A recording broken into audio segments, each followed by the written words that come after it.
oyo bazana armée ba officier ba diaboliser bango bino mitali bino moni James Kabarebe oyo pe toyebi ba bino pression eza na tous les volets eza ba pression muso bengo pression anonyme ele kana na information te bango ba travailler bango pe ba umena bango ba yebi ke no so oyo to dia to travailler oyo yango mona isale makabongo na ngwa comme oyo ka te passa ba bango bazana deux options surtout que na option militaire continue d'intervention ba mo ba rebelle ba kima ko se mélanger dans la population ba tenir ba kufa dans ces cas là tout tenter vraiment pacifique ça va tout yo général tel ya nani yo za chargé à dire tel yo za chargé de travailler quelques généraux officiers au bazan kati ya nini ya Rwanda wana ba au travailler état za peu pour na ko aider si oya Gabo anza ki pouvoir ndé et a outil na France ya azo ba travailler yo si na micho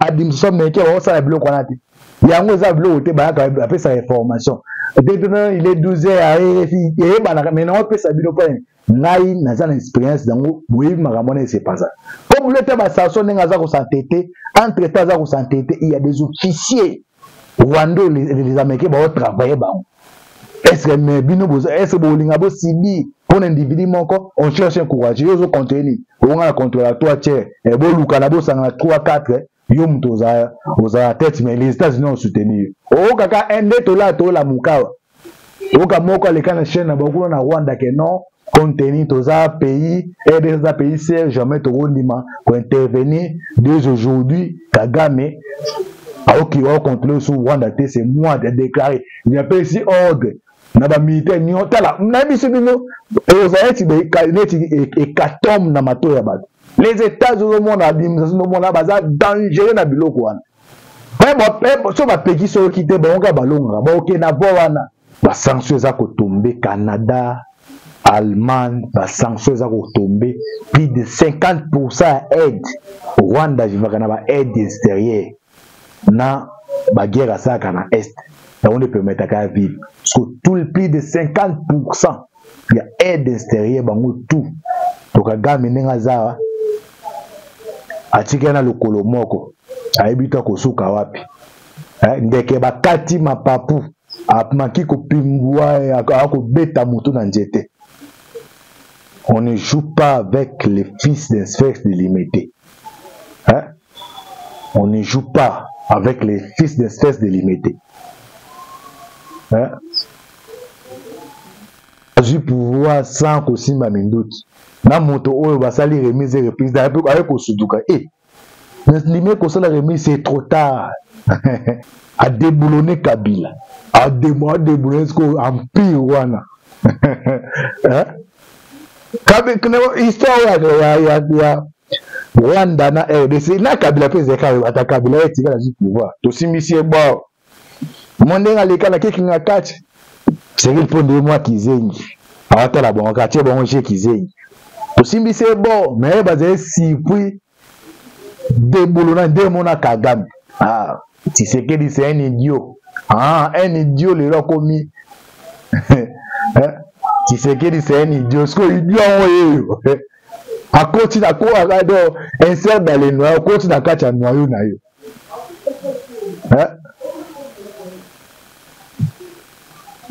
À côté à quatre noyaux na yo. On t'a de benga si c'est que c'est un idiot. Mon voilà qu'il est idiot. Ce que idiot non mi tout na comme a comme génie comment. Yo on conseil idiot. Pendant temps wa Kabila ça va biloko so wa des zaki bote. Mon complète na temps autant de données chance. Au monde eza c'est petit, il y a mine nezali koya. Zela accord wana zo officialisé et signé entre Tshisekedi na Trump no ba sort na yo. Beaucoup appelé na bimisi na ba militaire na comme nini nano l'élité ezoya. Et quoi appelé que non, les Rwandais ne comprennent pas, j'ai déjà retiré mes militaires, mais je vois ici non le comité koya. Et donc on so oya kana makamwa nzambe so bazo petiso tiko zo kate ere baluka kamabe. Ngana ibaluka so yo luka siko ke non o komata na position bando pese là o ibaluki moi ba yo ke les ate. remontada wandenge balukaka ntango yaki na vraiment bon ça va toi pays voisin faut coopérer aye toza ba frère tobosa na wele kana mais ozo comprendre kaka te yo pour no boule idiot siko idiot ngolo tokomi apie wana tu en genou. Bonjour, bonjour, bonsoir, bonsoir Nabalandi Nyonso. Il y a la voix CS télévision, Mbote Nabino, Mbote Bozali, et belé, partout dans le monde, besoin d'abisso par la voie internet, au niveau États-Unis, na Piscine, son Mbote Ska Bozali, besoin en Europe, besoin en Asie, Océanie, en Afrique, sans oublier en République démocratique du Congo. C'est toujours votre terme de serviteur Moïse Maoka, Antiba de la République, Miso Bolingaka.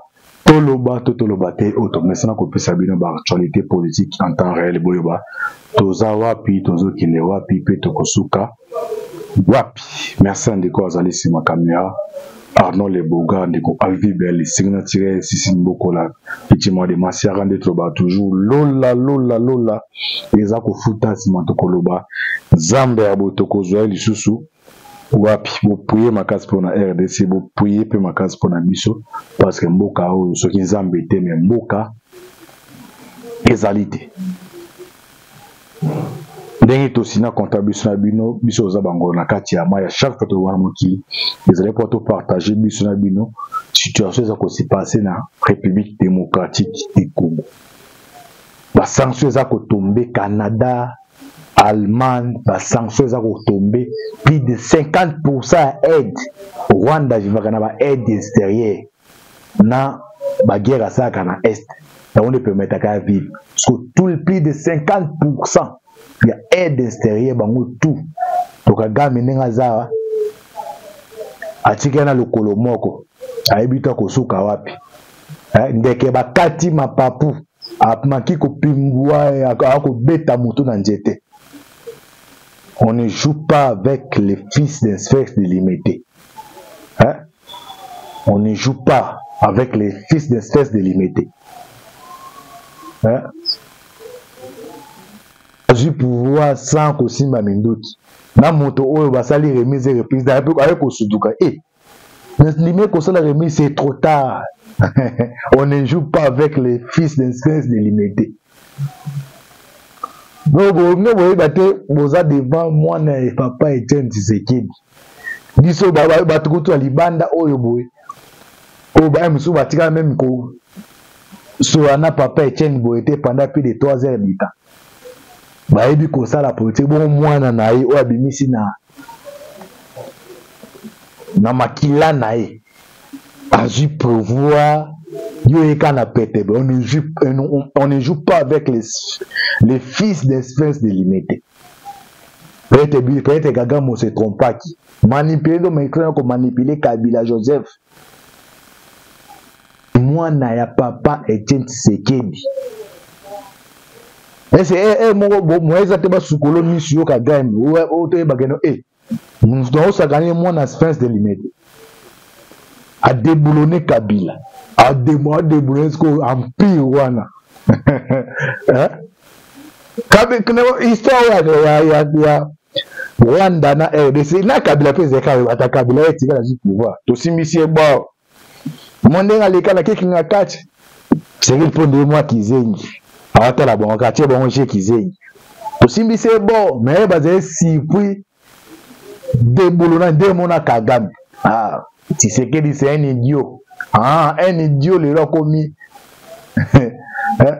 Tshisekedi c'est un idiot. Ce que idiot à continue à quoi insère dans les noyaux, continue à catcher un noyau na yo.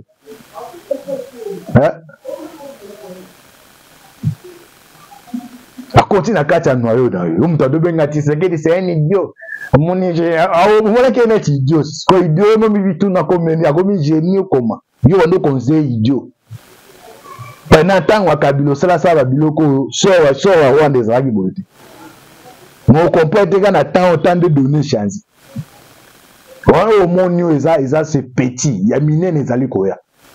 Zela accord wana ezo officialiser et signé entre Tshisekedi na Trump ne oyo ba sort na yo. Beaucoup appellent mais na bimisi na ba militaire na comme ils sont nini na non l'élité ezoya. Et quoi appelle que non, le Rwanda ne comprend pas, j'ai déjà retiré mes militaires, mais je vois ici vu non le comité koya. Et donc nyonso oyo yakana makambo ya Nzambe so bazo petiso tiko zo kate ere baluka ke baluka kamabe. Ngana baluka so yo luka siko ke non o komata na position bando pese là o baluki moi ba yo ke les ate. Remontada wandenge baluka. Ntango yaki na vraiment bon ça va toi pays voisin faut coopérer aïe toza ba frère to bossa na wele kana mais yo zo comprendre kaka te. Yo pour no boule idiot. Ce que idiot ngolo to ko mi apie wana tu en genou.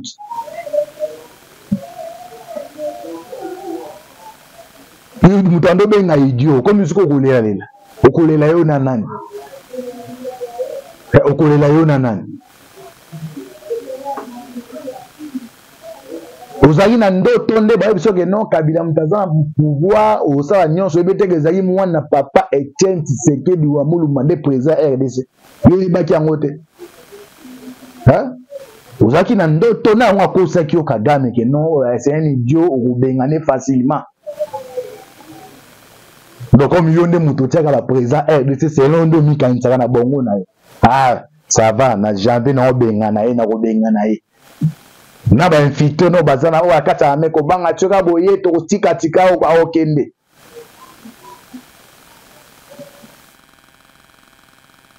Est-ce que mutongo bozo ko yo ko ando considérer ça idiot mais tala ndenge akoti na kata noyo na yo.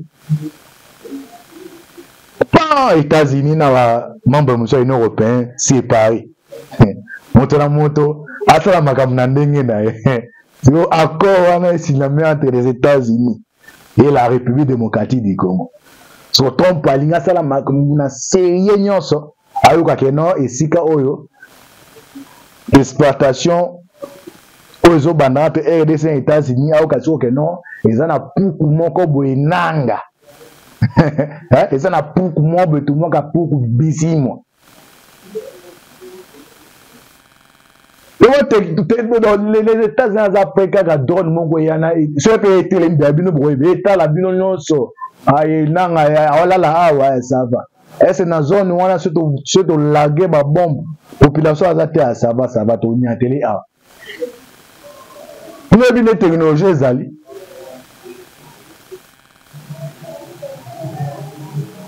tala lelo non balance bino révélation boyeba délégation ya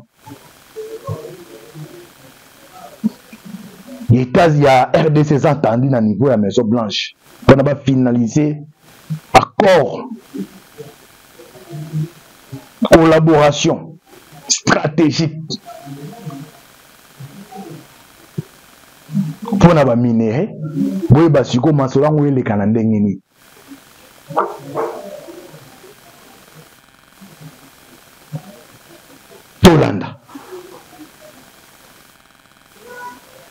Bonsoir à toutes et à tous. Vous êtes encore une fois les bienvenus ici sur la tribune d'éveil des consciences. Alors, c'est la une de l'actualité. Vous avez entendu cette information. Bloqué. WhatsApp pour un message déranger. Message très très important. Message où la situation rencontre on a tous les dangers pour Kagame.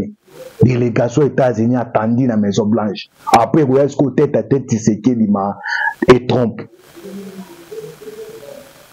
Mesdames, Mesdemoiselles et Messieurs, bonsoir à toutes et à tous. Vous êtes encore une fois les bienvenus ici sur la tribune d'éveil des consciences. Alors, c'est la une de l'actualité.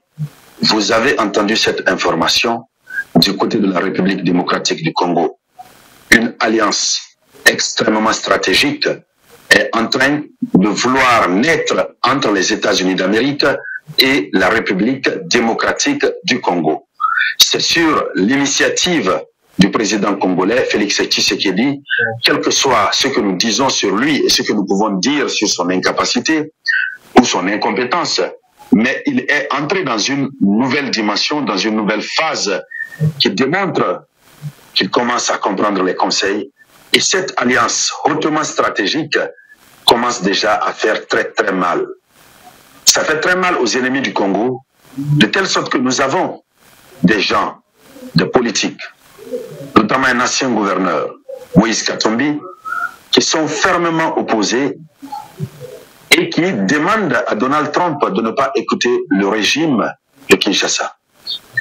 Mesdames et messieurs, la raison et les dessous de cette alliance stratégique qui s'apprête à naître entre les deux États, nous allons voir ça. Nous allons décrypter jusqu'au fond dans le cadre de cette vidéoconférence. Mais avant de continuer, je vous demande de partager cette vidéoconférence au maximum. Mettez beaucoup de j'aime. Et pour tous ceux qui sont à leur première fois ici, à l'état civil, je m'appelle Robert Théa. Je suis enseignant-chercheur en faculté de droit dans la plus grande université de la République de Guinée. Je suis spécialiste des questions de démocratie et de bonne gouvernance. Merci bien d'être là. N'oubliez pas de vous abonner. Invitez vos amis à s'abonner à la chaîne. Voilà. Puisque nous, jeunesse africaine, nous devons être informés. C'est quand nous avons la bonne information que nous pouvons prendre les décisions qui sont les bonnes. Et la bonne information bien décryptée, c'est ici et nulle part ailleurs. Allons-y dans les profondeurs. Allons-y avec l'information officielle. Selon l'information officielle que nous recevons, la République démocratique du Congo a décidé de faire une proposition très alléchante aux États-Unis d'Amérique. C'est le Congo qui prend l'initiative. Alors, c'est une nouvelle alliance hautement stratégique. Et le gouvernement congolais a proposé une collaboration étroite avec les États-Unis d'Amérique sur les minéraux stratégiques du Congo, sur le minerai. Et vous savez que la cause réelle du conflit au Congo, c'est le minerai qui est pillé par le Rwanda appuyé par l'Europe. Et aujourd'hui, vous connaissez la position de l'Amérique face à l'Europe à cause de ce qui se passe en Ukraine. Ce qui fait que Félix Tshisekedi tire l'intelligence de ce qui se passe. Il veut tirer son épingle du jeu. Donald Trump est aujourd'hui opposé aux intérêts des Européens. Donald Trump en a marre des pratiques des Européens. Donald Trump veut les terres rares. Donald Trump veut du minerai. Cela fait accroître la puissance de l'Amérique. Alors c'est pourquoi Tshisekedi fait la proposition directement. Au lieu que ce soit par le biais d'un pillage, un pillage effectué, perpétré par l'Union européenne, un pillage qui a été même dénoncé au Parlement de l'Union européenne, un pillage au compte duquel des pays, des nations fortes et puissantes ont commencé à sanctionner sévèrement le Rwanda, les États-Unis d'Amérique ne peuvent que accepter de collaborer directement. Donc, dans la proposition, alors, ils demandent l'exploitation du minerai congolais. Mais de façon officielle et légale, historiquement, c'était la Chine qui dominait l'exploitation et l'approvisionnement en minéraux de la RDC, de façon officielle. Là, c'était un contrat. Mais de façon officieuse, dans le cadre du pillage, c'est le Rwanda et l'Union européenne. Kinshasa veut balayer tout. Puisque l'exploitation par les Chinois, ça ne rapporte presque rien, et surtout en termes de garantie sécurité, ça ne rapporte presque rien, ça rapporte presque rien, j'allais dire. Kinshasa se veut d'un partenariat doublement gagnant. Sur le plan financier, qu'il y ait des entrées, mais énormissimes. Deuxièmement, qu'il puisse y avoir une coopération militaire pour sécuriser les zones minières et assurer aussi la sécurité totale de la République démocratique du Congo. Vous l'avez entendu. C'est le fond de la pensée, c'est le fond de la proposition de la République démocratique du Congo au président Donald Trump. Allons-y encore un peu plus loin. Donc, ce qu'il faut dire, le Congo souhaite un engagement concret et réel de la part des États-Unis d'Amérique, un vrai contrat, pour permettre de sécuriser les biens du Congo, de sécuriser les territoires. c'est d'abord, dans un premier temps, pour casser le monopole de l'exploitation du minerai que détient la Chine depuis très longtemps. Alors, deuxièmement, c'est pour faire en sorte qu'il n'y ait plus de vulnérabilité des chaînes d'approvisionnement. Et les chaînes d'approvisionnement qui sont vulnérables, puisqu'on a les rébellions un peu partout, cela affaiblit l'industrie et la défense, voilà, congolaise. Alors, mais du côté américain, l'Amérique a aussi besoin de ces minéraux pour donner la force à son industrie et aussi à sa défense. Et donc, il faut faire en sorte, comme aujourd'hui, l'Amérique a envie de voir la Chine qui perd un peu plus sa puissance, son influence économique mondiale, il faut faire en sorte que l'Amérique s'engage pour faciliter l'affaiblissement économique, voilà, du côté de la Chine. Alors, concrètement, Kinshasa propose quoi? Kinshasa propose le développement du port en eau profonde de Banana. Ça, c'est un. Deuxièmement, Kinshasa propose à Donald Trump l'accès privilégié aux minéraux stratégiques. L'Amérique aura un accès privilégié aux minéraux stratégiques. Il s'agit aussi de l'attribution des droits d'extraction et d'exportation qui vont être accordés aux entreprises américaines. Mais surtout, il s'agira de la création d'un stock stratégique commun de minéraux. Alors, comme si tout cela ne suffisait pas, la République démocratique du Congo demande le renforcement de la coopération militaire qui va passer par la formation, l'équipement des forces armées congolaises pour sécuriser les zones minières. Voici la proposition très intéressante. Donc, extraction du minerai, formation des militaires, assurer la sécurité des zones minières. Et en le faisant, le M23 tombe automatiquement, les soldats rwandais présents tombent avec leur supplétif.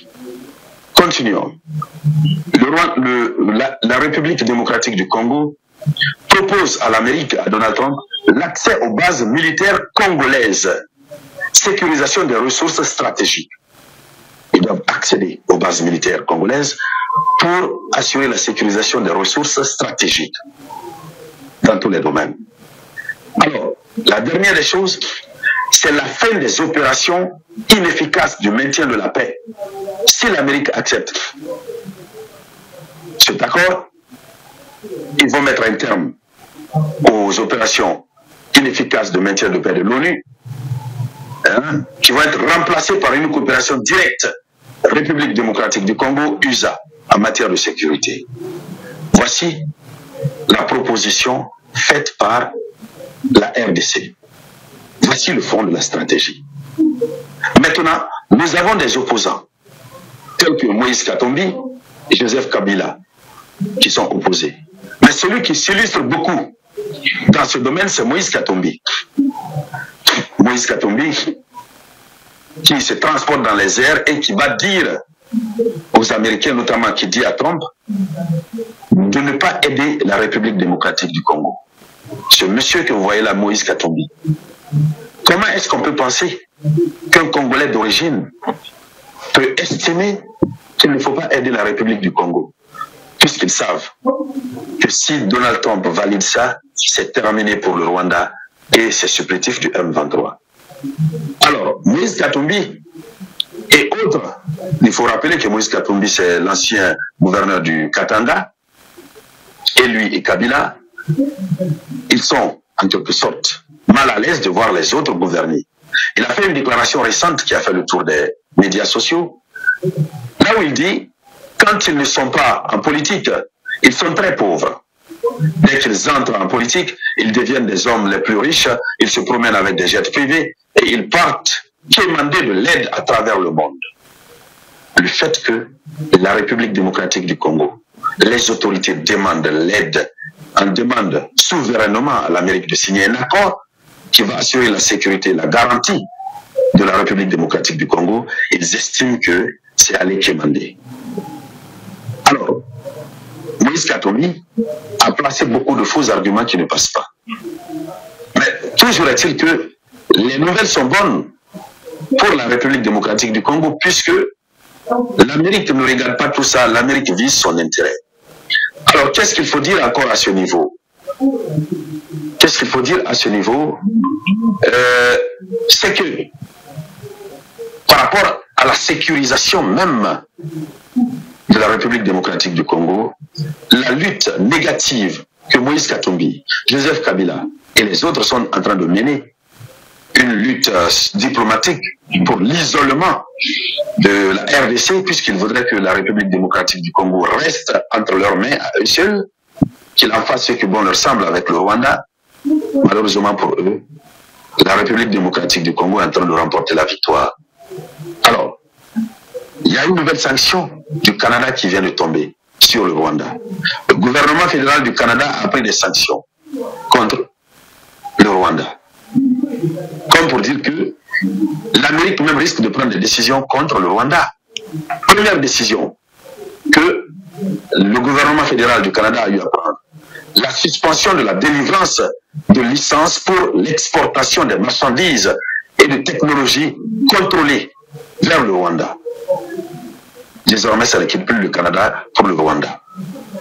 Deuxièmement, suspendre les nouvelles activités commerciales du gouvernement, de gouvernement à gouvernement, plus d'activités commerciales de gouvernement à gouvernement avec le Rwanda, ainsi que le soutien proactif aux activités de développement commercial du secteur privé, y compris des missions commerciales, commerce rompu entre le Canada et le Rwanda. Voici des éléments qui font mal à Moïse Katumbi et sa bande. Troisièmement, il veut revoir la participation du gouvernement canadien aux événements internationaux organisés au Rwanda. Désormais, une activité gouvernementale organisée au Rwanda, internationale organisée au Rwanda, le Canada ne veut plus mettre pied. Alors, toutes les propositions qui vont être faites par le Rwanda pour l'organisation des futurs événements, le Canada ne veut rien avoir avec. Et donc, voici le résultat de la lutte qui est en train d'être menée pour la République démocratique du Congo. Ok, j'espère que Bandeko Bolandi. Donc, moi, na papa Etienne Tshisekedi a bouleversé le plan de l'humanité. Donner, changer. On a commencé avec nos briefings pour ces émissions à Lingala. Ndenge makambezo qui n'est là, les 6 délégations RDC bakutana délégation à Trump ba harmoniser ba plan na bango makambetali ya minerais stratégique faut ça la stock moko contenant ba enjeu de les aller koya. Donc RDC désormais a comme sika rissi azalaki en contrepartie biso to gagner yé par oyé la biso ba militaire pour na ba forme ba militaire la biso ba zone non c'est occupé États-Unis mutazo ya wana oni bazo bengane ba créer unité moko ezaka coalition entre les États-Unis et moko pour surtout non antiba les États-Unis zakana oni kuna ezaka ka yo chindo autant batina pe ba soldat makasi oskeza esika ya ko parce niveau monde ezo kendelela RDC ça pays sociaux RDC désormais Fatia bisi Trump yo bien mutoza privilégié à parce que ton père azali koya et puis ce qui est dangereux va te boyer battre boyo qui des généraux moko Kagame suspendre wana bon vous les gars que non moi mundele so azopesa ba sanction et ça na plan B attaque bon vous les gars plein zaka refo Kagame a se retirer na Bukavu na Goma na o ba sanction zali koya et ça na ba officiel militaire musu Rwanda ou les États-Unis zali ko travailler to bande ko ali on est mamezo kendela bo sutuka wana Kagame na ba renverser kuna ba militaire ba se retirer kina donc nyami to États-Unis a activé tous les plans bangonga o ba pesa ba sanction ba bise retirer azo lokate avant appel wana na expliquer bino ya na micho officier parce que ça puissant James Kabare betia moni yo so continue moni James Kabare ba soki yo pour suka bongo pour l'instant est yo za makambo yo salema o moni que ye ba les concernés za bango et ba cible za ba rwandais alors pour na bo cible te bo longola luka benga baninga no musubo longo donc on a mis tout nuance ezali planifié Kagame est-ce qu'on comprendre nango te bo bulela te solution awa plan ba tie lié entre temps bazo travailler ba officier na yo baza na rat armée au moni bozora aide bozana aide mais dans la politique n'est qu'on doit pégisater dès ni mo intervenir dans territoire abat to bisa zo retirer bien bo cible yango entre temps bo kabo s'organiser moto aza puissant bo renverser na mito nuance ezali préparé dès que tolala tola muka kaboye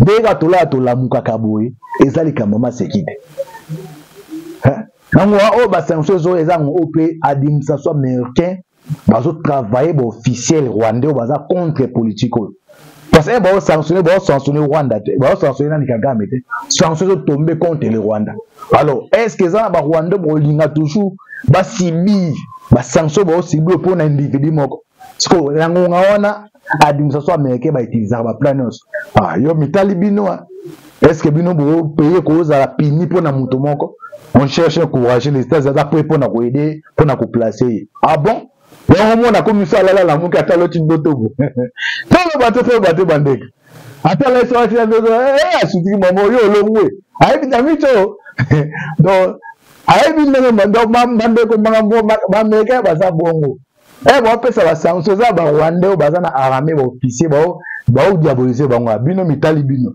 moni James Kabarebe oyope toyebi ba bino pression eza na tous les volets eza ba pression muso dongo pression anonyme et les canards d'information te bango ba travailler bango pe ba umena bango ba yebi ke no so oyo to diato travailler o yango mona isale makabongo nango wa comme oyo ka te passe ba bango ba za na deux options surtout que na option militaire côté d'intervention ba mo ba rebelle ba ko kima ko se mélanger dans la population ba tenir ba kufa dans ces cas là tout tenter vraiment pacifique ça va tout yo général tel ya nani yo za chargé administration tel yo za chargé de travailler quelques généraux officiers au bazan kati ya nini ya Rwanda wana ba au travailler état za peu pour na ko aider si oya gabo anzo ti pouvoir ndé a outi na France ya azo ba travailler yo si na micho administration meke o sa bloc wana ti yango za bloc te ba ka apesa sa information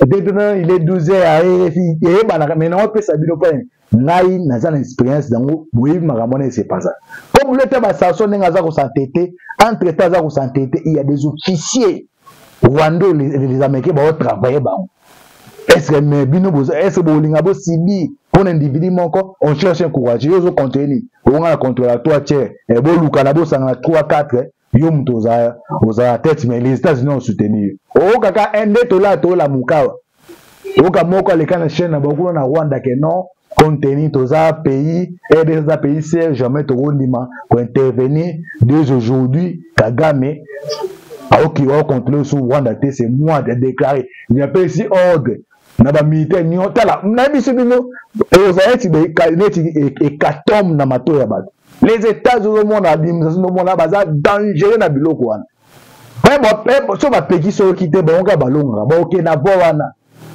entre temps mon na ba yo ba anonyme na ba ambassade enda yande yo poza na ba bien États-Unis ni ces amula e bino mbo tinda pesa to ye ka ga pesa order les ingénieurs da bengi siko biloko nyonso wana États-Unis abi ke no nini Arnaud a passer pas mutu tete ye to ke pa na yo yande ni luka 3 au bazin influent wana biso to garantie sécurité ya bien bo renverser mutu pona o akuna ba sécurité nyonso wana ezanku nyonso ezanku bozo mona kabilo no benga kara luto lo ba deux fois Kagame mo azo benga yaya awa fu munoso aloba pereza koinda mais biso no bandeli awa Kagame a se trompaki aibite ke non azan affaire na mwana ya Etienne Tshisekedi wa Mulumba akoli na mundu kite akoli na makila te makoli na biki na papier na politique moi ba arme au mwana Tshisekedi akoli na ngo yango azui pouvoir moi pas Kabila kaka na biki na papier après Kabila o sutuka nsima palifana lenda na lena c'est trop tard ndemo pe Kagame Tshisekedi cheni jo Tshisekedi ce que idiot yango a commis génie a changé a bouleversé l'humanité. Voyage allemand non c'est changé on a voyage au monde allemand wana bongo bato ba seka open présent ndenge nini alika ba voyage allemand bomoni rencontre ya Trump na Zelensky vice-président avec premier ando Zelensky yo oyena na maison blanche val bolati ololata veste ce que Joe wana vice-président ba koudé na tiré d'Allemagne tant que tiré la jupe. Mais là, mon pépé a fini qui m'a zone kimia dans les gossetés. Moi, quand on va traître, et quand on a sa présence à nationale, les arbres déjà, bah éviter que on ne s'est passé dans minute. Mais on a eu qu'à aller ici bino. Tu sais que nous avons eu voyage, on a zone à santé. C'est qu'il y a eu ma garantie, il y a eu ils ont lueur d'espoir moi il faut moi. Bah nous aussi pas comprendre un tété. Mais les lobes au monde pas avancer. Bah avancer pas les années nanga da bana ko mi mona na posture pe basango soit de ba traite ba mbongo na ba shole da ba kota ka mona ba kokuta na akoti ba telemi ba pesa de lengi on ko mi président encourager au show da lobaka mais tala lelo ba biteke non mboka oyo Tshisekedi azwa ki on pesa na maboka nzambe à moins que nzambe azarete mais comme Dieu existe nzambe azana mukilo tande donner changer par des données changées. Pour les 6 des fortes délégations pour la minerai stratégique. Quand on appelle et ça à la maison ovale au présent mais qui est pendant le téléphone. Et voilà les amants que non, to seigneur retirer et puis ça va il se mettait dans 48 heures les États-Unis a signé partenariat na RDC pour la mine stratégique pour la coopération vivi à boué mais ba zone wana dans selon ba rapport ba militaire bazana na retirer bango dans 48 heures en tête ba biso bongo ba peso dans ndengo za ba réunion coach te dit que zo préparer autant ba peso zo préparer on est comme appelle président vous a président mais obeli liboma otaziko autour na nani dernier des yeux t'es pas président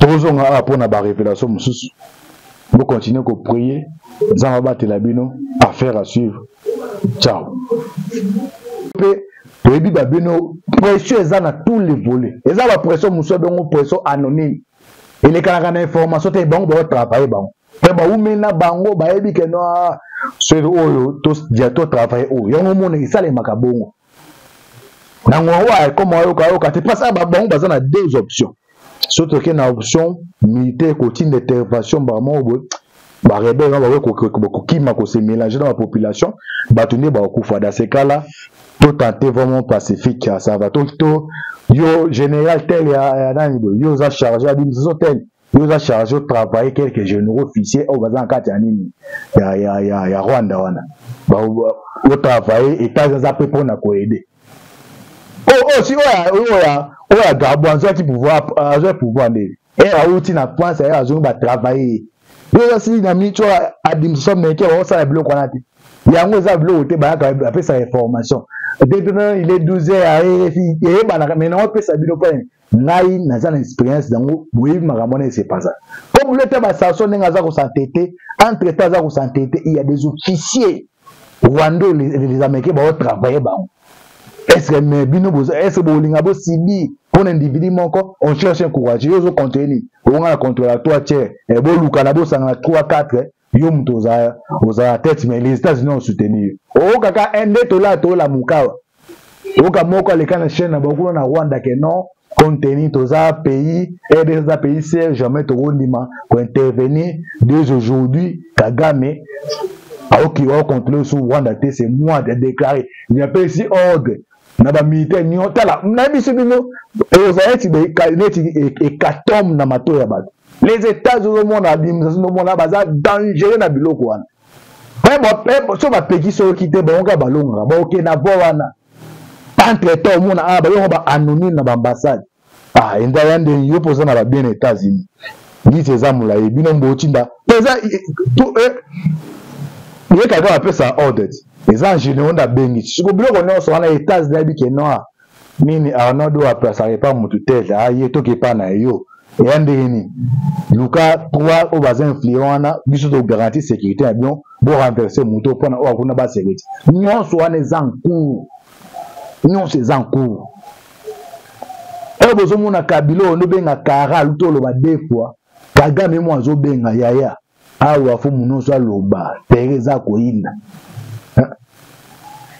mais biso no bandeli awa Kagame a se trompaki aibite ke non azan affaire na mwana ya Etienne Tshisekedi wa Mulumba akoli na mundu kite akoli na makilate makoli na biki na papier na politique moi ba arme au mwana Tshisekedi akoli na ngo yango azui pouvoir moi pas Kabila kaka na biki na papier après Kabila o sutuka nsima fallait faire lenda na lenda c'est trop tard ndemo pe Kagame Tshisekedi cheni jo Tshisekedi sko idiot ngo akomi génie wa changer a bouleverser l'humanité voyage allemand non c'est changer on a voyage au monde allemand wana bongo bato ba seka open présent ndenge nini alika ba voyage allemand bomoni rencontre ya Trump na Zelensky vice-président avec premier ando Zelensky yo oyena na maison blanc val lati ololata vestesko jo wana vice-président ne bakuru na tiré d'Allemagne tant retirer la jupe mais là mon pépé a fini qui ma zone kimia na le gosete moi côté ba traître au cas mon on a sa présence à nationale ndenge zabo déjà ba ebité o nini s'est passé na minute nga na ika ana ebisi bino tiseke ndinga uchi voyage ndinga zonga santé c'est que azu ba garantie azu ils ont la lueur d'espoir moi efungwami ba ndongo ba comprendre nga tete mais le lobo monde ba avancer par exemple nanga daba na komi mona na posture et basango soit de ba traître ba mbongo na ba chole da ba kota ka mona ba kokuta na koti ba telemi ba pesa de lengi on komi président encourager au show dans le bac mais tala lelo avec non mboka oyo Tshisekedi bazwa ki on pesa na maboka nzambe à moins que nzambe azarete mais comme Dieu existe nzambe azana mukili autant de données changer par un de données changer pour les 6 des fortes délégations pour la minerai stratégique Kagame le tkele que ça appelle wana et ça à la maison ovale au président mais que pendant au téléphone